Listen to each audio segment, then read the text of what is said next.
ہماری بے وفائی پر بھی وہ اتنا پیار کرتے ہیں.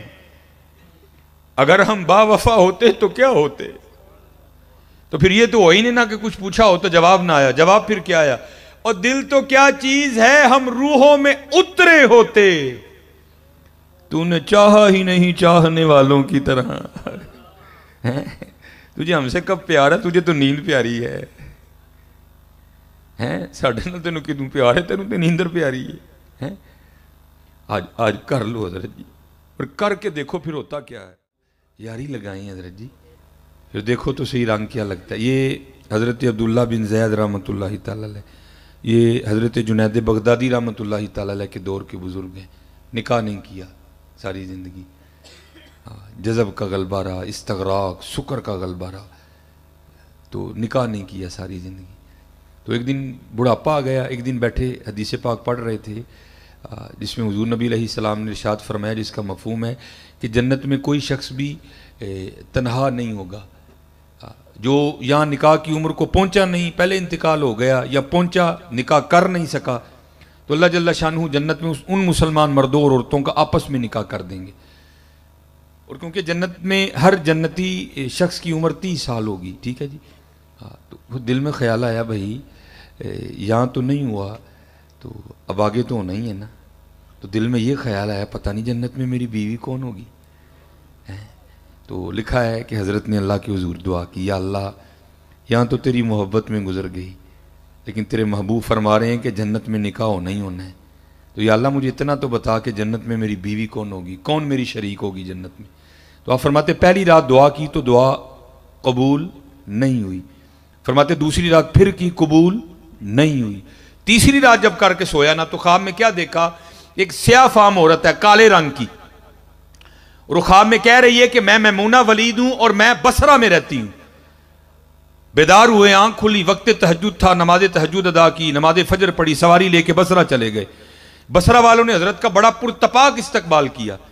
وہ ایک مرید کے گھر میں بیٹھے، لوگوں نے عرض کی حضور آج بغیر بتائے کس طرح آنا ہوا؟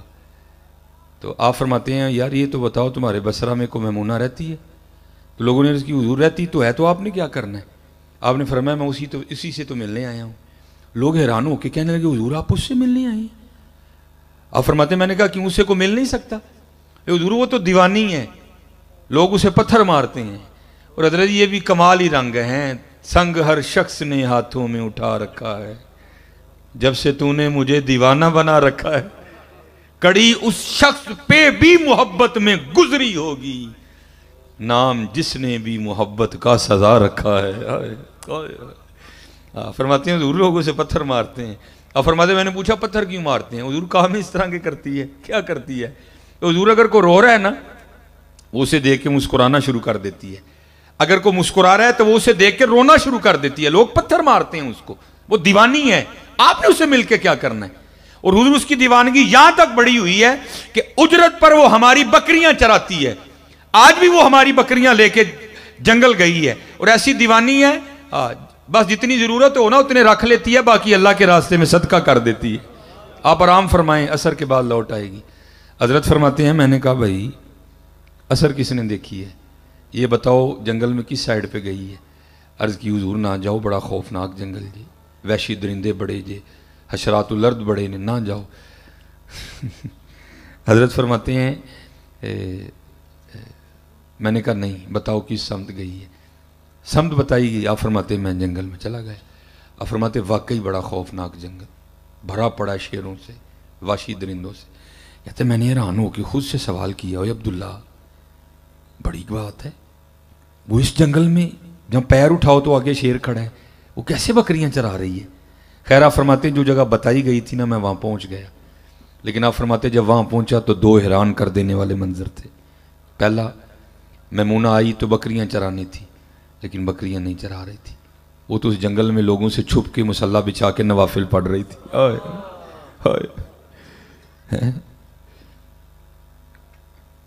اور دوسرا حیران کر دینے والا منظر یہ تھا کہ آپ فرماتے وہ تو نوافل پڑھ رہی تھی اور بکریاں کون چرا رہا تھا؟ آپ فرماتے دیکھا تو شیر بکریاں چرا رہے تھے. میں بڑا حیران ہوا، یہ فطرت کس طرح بدل گئی، یہ شیروں نے بکریاں کب سے چرانی شروع کر دی. آپ فرماتے بکریاں چر رہی ہیں، شیر ارد گرد پہرا دے رہے ہیں، اگر کوئی بکری باہر بھاگتی ہے نا تو شیر اسے پکڑ کے واپس لے آتا ہے لیکن کہتا کچھ نہیں۔ آپ فرماتے میں حیران اور پریشان کھڑا ہوں، بھائی ہو کیا رہا ہے؟ کہتے مجھے نہیں پتا چلا کہ کب حضرت میمونہ نے نماز ختم کر دی، مجھے نہیں پتا چلا۔ اور مجھے مخاطب کر کے کہتی ہیں اوے عبداللہ، وہ ملنے کا وعدہ تو جنت میں تھا، تو یہاں ہی آ گیا۔ ملنے کا وعدہ تو جنت میں تھا، تو یہاں ہی آ گیا۔ فرماتے میں بڑا حیران ہوں، اس سے پہلے ملاقات ہی کوئی نہیں، اس کو میرا نام کس طرح پتا چل گیا؟ تو آپ فرماتے یہ سوال میں نے حضرت میمونہ سے کیا۔ میں نے پوچھا میمونہ، اس سے پہلے تیری میری کوئی ملاقات نہیں، تو تجھے میرا نام کس طرح پتا چل گیا؟ تو آپ فرماتے حضرت میمونہ نے جواب دیا ہے عبداللہ، جس اللہ نے رات کو میرے بارے میں تجھے بتایا نا، اسی اللہ نے رات کو تیرے بارے میں مجھے بھی بتا دیا۔ یہ حضرت ہمارے اسلاف ہیں۔ امین تن اقبال نے کہا تھا تھے تو آبا وہ تمہارے ہی مگر تم کیا ہو، تھے تو آبا وہ تمہارے ہی مگر تم کیا ہو، ہاتھ پہ ہاتھ دھرے منتظر فردا ہو۔ کہتے سب سے زیادہ جس چیز نے مجھے حیران کیا وہ یہ تھی کہ یہ شیر بکریاں کیوں چرا رہے ہیں، ان کو کھا کیوں نہیں رہے، یہ کیسے دوستی ہو گئی، یہ یاری کیسے لگ گئی، یہ صلح کیسے ہو گئی آپس میں؟ آپ فرماتے یہی سوال میں نے حضرت میمونہ سے بھی کیا۔ میں نے کہا میمونہ یہ تو بتاؤ یہ شیروں نے بکریاں کب سے چرانی شروع کر دی، کب سے ان کی آپس میں دوستی ہو گئی، یہ کب سے یارانہ لگ گیا؟ تو آپ فرماتے آگے سے حضرت میمونہ رو پڑی اور مجھے کہتی ہیں اے عبداللہ، اور جس دن سے میں نے اپنے اللہ سے یاری لگائی ہے نا، اس دن سے ان شیروں نے میری بکریوں سے بھی یاری لگا لی ہے۔ یاری لا لو جی، یاری لا لو، لگا کے تو دیکھو یار، ہماری بے وفائی پر بھی وہ اتنا پیار کرتے ہیں، اگر ہم با وفا ہوتے تو کیا ہوتے۔ وہ جو میرے ادھر بزرگ تھے، میں وہ لاہور سے نہ واپس آیا تو حضرت نے دیکھ لیا ہوگا مجھے، تو آپ نے ایک چھوٹا بچہ بھیج کے تو مجھے بلایا، تو میں حضرت کی خدمت میں حاضر ہو گیا۔ تو 1000 کا نوٹ نکال کے نا مجھے پکڑا کے پہلے، تو پھر بعد میں کہتے ہیں مولوی جی جے کام کریے تو ساڈا کر دیو گے؟ میں جناب آپ ایک کہن دیو 1000 کہو میں 1000 کر دیا گا۔ فرمانے لگے بھائی اب میں تو لاہور جا نہیں سکتا، تو تم ذرا لاہور جاتے رہتے ہو، تو یہ لاہور ایک مزار ہے بابا چھتڑی والی سرکار، ٹھیک ہے، تو وہاں ایک مرزو بزرگ بیٹھے ہیں، تو سردی بڑی ہے، تو ان کے پاس کمبل نہیں ہے کوئی بھی، تو یہ 1000 رکھو اور یہ کمبل خرید کے نا یہ تم نے میری طرف سے ان بزرگوں کو تحفہ دینا ہے۔ میں نے کہا ٹھیک ہے۔ اور حضرت یہ نہ سمجھنا کہ ان کا نام ہی بابا چھتڑی والی سرکار تھی، نہیں، ان کا نام محمد تھا، سید بزرگ تھے وہ، لیکن حضرت یہ بھی ایک رنگ ہے۔ بلے شاہ رحمۃ اللہ تعالیٰ علیہ فرماتے ہیں نا، چل بلیا اتھے چلیے جتھے سارے انے، نہ کو ساڑی ذات پچھانے نہ کو سانو منے۔ تو جو تو نکل سکتا تھا نا وہ تو نکل گیا، تو جسے نہیں نہ نکلا گیا پھر اس نے اپنا نام ہی بدل دیا۔ اس قدر فنا تھا، اس قدر حضرت فنا تھی، ہمارا نام لے ہی کوئی نہ، نام ہی بدل دیے ان لوگوں نے حضرت اپنے۔ ان کا نام بابا چھتڑی والی سرکار نہیں، نام ان کا کچھ اور تھا۔ تو کیونکہ ہمارا وہ راستہ تھا تو میں نے عرض کی حضور کام ہو جائے گا۔ خیر ہم لاہور آ گئے، تو آپ کو پتہ ہے حضرت جی 1000 میں نہیں آتا کمبل کوئی بھی، ٹھیک ہے جی۔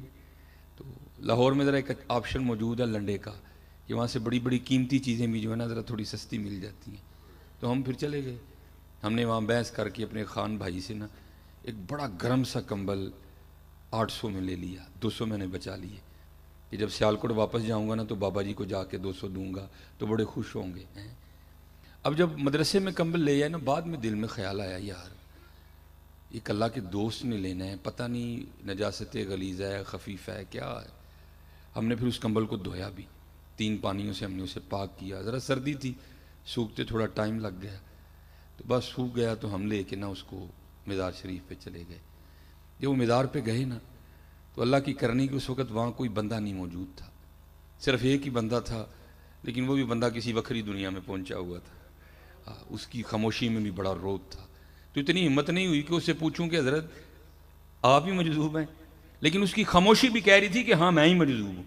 لیکن پھر بھی دل میں خیال آیا نہیں بھائی یہ وسوسہ بھی تو ہو سکتا ہے نا، چلو کسی سے پوچھتے، بندہ ہی کوئی نہ ملے ہمیں۔ خیر جب کافی وقت گزر گیا نا، مغرب کی نماز کا وقت قریب آ گیا، ہم نے مدرسے پہنچنا تھا، تو پھر میں نے کہا ٹھیک ہے بھائی جو ہے سو ہے.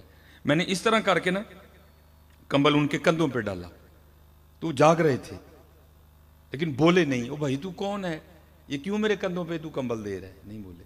پھر میں نے کمبل اس طرح بھی کر دیا، وہ پھر بھی نہیں بولے ہے کہ تو کون ہے، کیوں کمبل دے رہا ہے مجھ پہ. لیکن جب میں تسلی کر کے جانے لگا نا تو پھر بابا حرکت میں آیا اور اس نے پیچھے سے میری قمیض پکڑ لی. جب انہوں نے قمیض پکڑی تو میں بھی رک گیا، اور میں نے مڑ کے نا ان کی جانب دیکھا تو پھر مجھے مخاطب کر کے کہتے ہیں مولوی جی کمبل تے دے چلے ہو، جڑا 200 بچیا وہ بھی تے دے کے جاؤ نا. کمبل تے دے چلے ہو، جڑا 200 بچیا وہ بھی تے دے کے جاؤ نا. اوئے ہوئے حضرت اس نے میرے پیروں کے نیچے سے زمین نکال دی. میرا پہلا چٹکا تھا کہ میں نے 11 kV کو ہاتھ ڈالا، اس نے میرے پیروں کے نیچے سے زمین نکال دی. سخت سردی تھی لیکن میرے سارے وجود پہ پسینہ آ گیا. میں گھبرا گیا، یار یہ بابا کیا چیز ہے. وہ 130 کلومیٹر کا فاصلہ ہے سیالکوٹ اور لاہور میں، لیکن لاہور میں بیٹھے بھی اسے پتا ہے کہ کمبل کا 1000 دیا گیا ہے.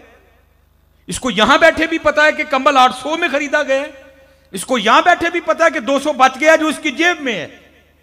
تو پھر اس دن میں سیکھ کے آیا تھا، چاہیں تو اشاروں سے اپنی کایا ہی پلٹ دیں دنیا کی، یہ شان ہے خدمتگاروں کی، سرکار کا علم کیا ہوگا. کر کے تو دیکھو یار، خودی کو کر بلند اتنا کہ ہر تقدیر سے پہلے خدا بندے سے خود پوچھے بتا تیری رضا کیا ہے. تو صحیح یار، تو کھڑا ہی نہیں ہوتا. یہ کتاب ہے تذکرہ غوثیہ، گل حسن شاہ قادری رحمۃ اللہ تعالی علیہ اس کے مصنف ہیں. وہ جو ملفوظات ہیں سید غوث علی شاہ قادری رحمۃ اللہ تعالی علیہ، حضرت کا انڈیا پانی پت میں حضرت کا مزار ہے، بہت بڑی ہستی ہوئی ہے. وہ لکھا ہے کہ جمنا ندی میں نا باڑھ آ گئی، سیلاب آ گیا، اور دریا نے نا وہ حضرت کے گاؤں کا رخ کر لیا، شاہ صاحب کے گاؤں کا. اب حضرت سب کو پتہ ہے پانی پہ کس کا زور ہے بھائی، پانی کو کون کہے کہ نہ اس طرف آ. وہ سارے لوگ اکٹھے ہو کے نا شاہ صاحب کی خدمت میں حاضر ہوئے. آگے عرض کی تھی حضورو پانی جڑا نا وہ پنڈ نو ٹر پہ ہے. ابھی تو بند نے پانی کو روکے ہوئے ہیں، لیکن لگ رہا ہے کہ یہ بند ٹوٹ جائے گا اور سارا گاؤں بہہ جائے گا. اب دعا فرمائیں کہ اللہ پانی کا رخ موڑ دے. موجی بابے ہیں حضرت یہ بھی. شاہ نے فرمایا سارے کئیاں چکو تو میرے نال دریا چلو. وہ سب آ گئے. سب سے پہلے حضرت بند پہ چڑھے اور آپ نے نا وہ بند توڑنا شروع کر دیا، اور لوگوں کو کہتے ہیں توڑو تسی. اب فقیر کی بات کسے سمجھ آئے حضرت؟ لوگوں نے کہا بھائی یہ بند ہی تو ہے جس نے بچایا ہوا شہر کو، اگر بند ٹوٹ گیا تو گیا سارے کا سارا شہر ہی. وہ کسی نے بند نہیں توڑا بلکہ قبلہ شاہ صاحب کو برا بھلا کہتے ہوئے نا چلے گئے اور جا کے چھتوں پہ چڑھ گئے کہ ابھی پانی آیا تو ابھی پانی آیا. لیکن پانی نہیں آیا. شاہ اور کلے مونڈے دے کئی راکے پہ آن. اس وقت تو قبلہ کی طرف کسی نے توجہ نہیں کی، سارے گئے. تو جا کے کیا دیکھا کہ دریا 2 کوس پیچھے چلا گیا ہے.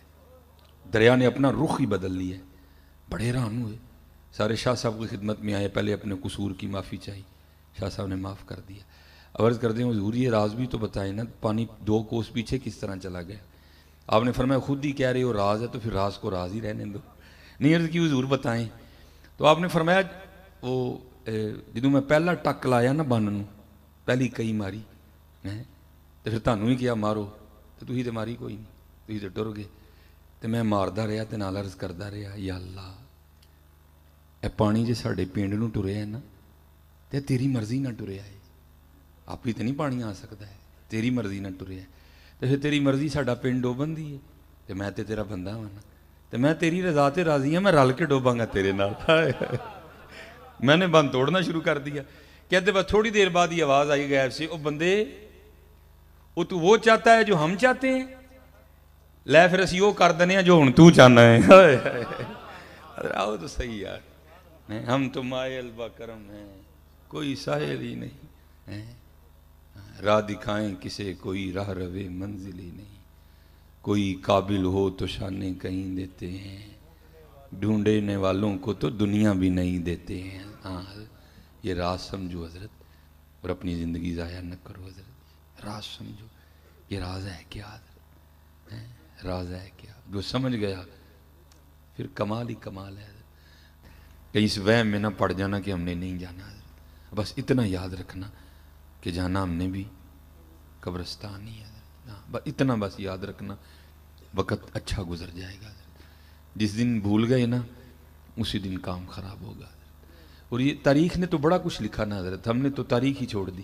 میں تو کہتا ہوں مسلمانوں تمہارے پاس تو 1400 سال کی تاریخ ہے اللہ کے بندو، اور تم پڑھتے تمہاری عمر ختم ہو جائے، تم سے تو ایک صدی بھی ختم نہیں ہونی۔ ہمارے بزرگ ہمیں اتنا کچھ دے کے گئے ہیں۔ حضرت حبیب اجمی رحمۃ اللہ تعالیٰ علیہ، سلسلہ علیہ قادریہ شریف حضرت، اور مرید ہیں حضرت امام حسن بصری رحمۃ اللہ تعالیٰ علیہ کے، لیکن حضرت کی جو ابتدا ہے نا وہ کچھ ٹھیک نہیں تھی۔ وہ لکھا ہے کہ حضرت کا کچھ سود کا معاملہ تھا، پھر اللہ نے رحمت فرمائی، آپ نے امام حسن بصری کے دست پاک پہ جو ہے نا بیعت کی، توبہ کی، اور پھر توبہ بھی پکی کی حضرت۔ تو جب مرید ہوئے نا تو حضرت نے اپنی تسبیح عنایت فرمائی، اور تسبیح عنایت فرمانے کے بعد حضرت نے تعلیم کیا اسم ذات اللہ، ٹھیک، اور فرمایا حبیب پکار اللہ کو۔ وہی انسان ہے نا، دل میں 100 خیال آتے ہیں، دل میں خیال آیا، حضرت فرما رہے ہیں بیٹھ کے اللہ اللہ کرنی ہے، بیوی ہیں بچے ہیں، کہاں سے گزارا ہوگا؟ تو آپ نے یہ سوال مرشد کی بارگاہ میں بھی پیش کیا، عرض کی حضور آپ فرما رہے ہیں کہ اسباب کو ترک کر دو اور بیٹھ کے اللہ اللہ کرو، حضور بیوی ہے بچے ہیں اپنا وجود ہے، کہاں سے پالوں گا؟ آپ نے فرمایا حبیب تو خود پیدا ہوا ہے؟ عرض کی نہیں حضور۔ اپنی بیوی کا خالق تو ہے؟ نہیں حضور۔ اپنے بچوں کا پیدا کرنے والا تو ہے؟ نہیں حضور۔ کس نے پیدا کیا؟ اے اللہ نے۔ فرمایا وہ صرف خالق ہی نہیں ہے، وہ رازق بھی ہے، ہاں تو بیٹھ تو صحیح، پھر دیکھ تو صحیح وہ کرتا کیا ہے حضرت۔ آپ فرماتے ہیں میں نے سارا کچھ ترک کیا اور بیٹھ گیا، پکڑی تسبیح اور شروع ہو گیا، پھر میں اللہ اللہ اللہ اللہ۔ آپ فرماتے ہیں دن گزرتے رہے، کو 5-6 دن گزرے، سوکھا کام تو نہیں حضرت۔ والا حضرت نے تو پہلے ہی فرمایا تھا پہلے ہی تو نے اے کریم لقمہ تر کھلائے کیوں ہے؟ بھائی پراٹھے کھانے کی عادت پڑی ہو تو سوکھیاں کس سے کھائی جاتی ہیں؟ سوکھا کام ہے۔ لیکن حضرت نے تو صبر شکر کر لیا نا، لیکن لکھا ہے کہ بی بی صاحبہ ذرا مزاجن تلخ تھیں، ان سے نہیں ہوا۔ آ کے نا آپ کو بڑے غصے میں کہتی ہیں حبیب یہ کیا آپ تسبیح لے کے بیٹھے رہتے ہیں، یہ ہم سے نہیں مانگی اور سوکھی روٹیاں کھائی جاتی، جاؤ جا کے کو محنت مزدوری کرو، کو پیسے کما کے لاؤ، ہم بھی کو ترنا والا کھائیں۔ حضرت دانا آدمی تھے، بیوی سے بحث نہیں کی کوئی بھی۔ آپ فرماتے میں نے لوٹا مصلی قرآن پاک تسبیح لی اور میں جنگل چلا گیا۔ صوفیہ پہلے دعا کرتے ہیں دل میں ہو یاد تیری اور گوشہ تنہائی ہو، پھر تو خلوت میں عجب انجمن آرائی ہو۔ فرماتے سارا دن بیٹھ کے میں نے اللہ اللہ کی، جب رات پڑی نا تو گھر آ گیا۔ آپ فرماتے بیوی پہلے منتظر تھی، کہتے جیسے گھر آیا بیوی نے سب سے پہلا سوال یہی کیا حبیب مزدوری کی نا؟ آپ فرماتے میں نے کہا کی۔ تو بیوی کہتی پھر اگر مزدوری کی تو پھر مزدوری کہاں ہے؟ آپ فرماتے میں نے اس کو ٹالا، میں نے کہا سارے ہی مانگ رہے تھے لیکن میرا مالک بڑا کریم ہے، مجھے مانگتے ہوئے شرم آ گئی۔ تو بیوی کہتی اچھا چلو، اچھا بہتر ہو جائے گا، اب کل مانگیے گا، 2 دن کے پیسے آئیں گے ذرا زیادہ آ جائیں گے۔ آپ فرماتے دوسرا دن آیا میں پھر چلا گیا، پھر اسی طرح سارا دن اللہ اللہ، رات پڑی تو گھر آ گیا۔ آپ فرماتے جب گھر آئے تو بیوی پہلے تیار کھڑی تھی، آتے پھر وہی سوال کیا حبیب مزدوری کی نا؟ آپ فرماتے میں نے کہا کل سے بھی زیادہ کی ہے۔ تو پھر کہتی ہے اگر کی ہے تو پھر مزدوری کہاں ہے؟ تو حضرت حبیب رحمۃ اللہ تعالیٰ علیہ فرماتے میں نے نا اس کو ٹالا، میں نے کہا سارے ہی مانگ رہے تھے لیکن مجھے مانگتے ہوئے شرم آ گئی کیونکہ میرا مالک بڑا کریم ہے۔ حضرت کریم ہے کہ نہیں؟ اب بھائی جی کریم ہی تو ٹرن پھرن دے دیں نا۔ ہاں حضرت یہ نہ سمجھنا کہ تھی پلوان ہو، تسی پلوان نہیں، وہ کریم ہے۔ ہاں کبھی کوئی سے وہم میں نہ پڑ جانا کہ میں بہت بڑا پہلوان ہوں، کوئی پہلوان نہیں ہے، وہ کریم ہے۔ ایک گناہ جے ماں پیو دیکھے دیوے دیس نکالا، لکھ گناہ پیا میرا مولا ویکھے پردے پاون والا۔ ہاں ان بطش ربی کا لشدید، بے شک تیرے رب کی پکڑ بڑی سخت ہے، وہ کریم ہے حضرت، اس لیے تو چل پھر رہے ہیں حضرت۔ آپ فرماتے ہیں جب دوسرے دن بھی ٹالا نا تو بی بی صاحبہ تھوڑی غصے میں آ گئی، اور غصے میں آ کے کہتی ہیں حبیب اب جب کل جائیں گے نا تو جاتے کام نہ شروع کر دیجئے گا، پہلے اس سے 2 دن کی مزدوری لیجئے گا، اگر تو دے نا دے مزدوری وہ تو پھر کام شروع کریے گا، اگر نہ دے تو اس کا کام نہ کرنا، پھر کسی اور کا کرنا جا کے۔ اب حضرت یہ کوئی صوفی سمجھے گا کہ یہ تیر کیسے یہاں آ کے لگتا سیدھا حضرت، کیونکہ حضور بلے شاہ نے کہا تھا نا سونے ملن ہزاراں، اسا نہیں یار وٹانا، اسا نہیں یار وٹانا۔ ہاں ہم نے نہیں، ہم تو جان دے دیں گے، ہم نے نہیں یار کا در چھوڑنا کوئی. آپ فرماتے یہاں تیر لگا، ساری رات میں سسکیاں لیتا رہا. اس نے کیا دیا ہے؟ 70 ماؤں سے بڑھ کے پیار کرنے والا رو رب ہے، اس کا در چھوڑ کے جاؤں تو جاؤں کہاں؟ خیر آپ فرماتے تیسرا دن آیا، میں پھر چلا گیا. فرماتے سارا دن پھر اسی طرح اللہ اللہ کی. کہتے جب رات پڑی نا تو بڑا پریشان. وہ حبیب وہ 2 دن تو اس کو ٹال لیا، آج اسے کیا کہہ کے ٹالنا ہے؟ پتہ نہیں وہ آگے سے کیا بولے گی. کچھ ایسا ہی نہ بول دے جو مجھ سے سنا ہی نہ جائے. آپ فرماتے میں نے کہا گھر جاتے ہی نہیں، باہر ہی بیٹھ جاتے ہیں. جب آدھی رات ہو جائے گی نا، سو جائے گی، تو دیوار پھلانگ کے گھر چلا جاؤں گا. آپ فرماتے میں باہر بیٹھ کے نا پھر ذکر الہی میں مشغول ہو گیا. آپ فرماتے جب آدھی رات گزری نا تو میں گھر گیا، لیکن جب گھر گیا تو کیا دیکھتا ہوں، گھر کا سارا منظر بدلا ہے. وقت آدھی رات کا ہے، لیکن کیا گھر میں چولہا جل رہا ہے اور کچھ پکنے کی خوشبو آ رہی ہے. آپ فرماتے میں بڑا حیران ہوا، وہ اتنی رات کو فقیر کے گھر چولہا کیسے جل گیا؟ یا تو پھر دل میں خیال آیا گاؤں میں سے کسی کو میری غریبی پہ ترس آیا ہوگا، کوئی کچھ دے گیا ہوگا.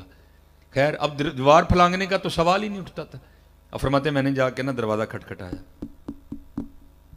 بیوی نے دروازہ کھولا، لیکن آپ فرماتے جب دروازہ کھولا تو کیا دیکھا، بڑی خوش ہے، کپڑے بھی اس نے نئے پہن رکھے ہیں. فرماتے میں بڑا حیران ہوا، اتنی خوش کیوں ہے، یہ نیا لباس کہاں سے خریدا اس نے؟ اب فرماتے سوال میں نے خود سے کیا، لیکن جواب وہ دیتی ہے. کیا کہتی ہے؟ او حبیب، کوئی آپ کس کی مزدوری کرتے رہے ہیں، آپ کا مالک تو واقعتاً بڑا کریم ہے. ہائے ہائے، آپ کا مالک تو واقعتاً بڑا کریم ہے. اب فرماتے میں نے پوچھا کیوں، کیا ہوا؟ کہتی گھر آ کے خود ہی دیکھ لیں کیا ہوا. اب فرماتے جب اندر گیا تو جا کے کیا دیکھتا ہوں، جس چیز کی ضرورت تھی نا سب کام باہر لگا ہے. کہتی آپ تو کام کر رہے تھے نا، آج آپ نے زیادہ کام کیا ہیں. آپ کا مالک کتنا کریم ہے، آپ کو اس نے نہیں کہا، یہ اس کے بندے آئے تھے، سارا کچھ وہ دے کے گئے ہیں، سارا کچھ وہ دے کے گئے ہیں. ہاں حضرت حبیب فرماتے جب میں نے اس کی کرم نوازی دیکھی تو میں رو پڑا. تو آپ فرماتے مجھے روتا دیکھ کر وہ کہتی ہے رو نا، خالی سامان ہی نہیں آیا، ساتھ پیغام بھی آیا ہے. تو حضرت حبیب کہتے ہیں میں نے پوچھا پیغام کیا آیا ہے؟ تو کہتی ہے پیغام یہ آیا ہے حبیب، تو کام میں کمی نہ آنے دینا، مزدوری میں نہیں آنے دیں گے. ہائے ہائے، چلے ہو ہماری بے وفائی پر بھی وہ اتنا پیار کرتے ہیں. اگر ہم با وفا ہوتے تو کیا ہوتے، دل تو کیا چیز ہے ہم روحوں میں اترے ہوتے. تو نے چاہا ہی نہیں چاہنے والوں کی طرح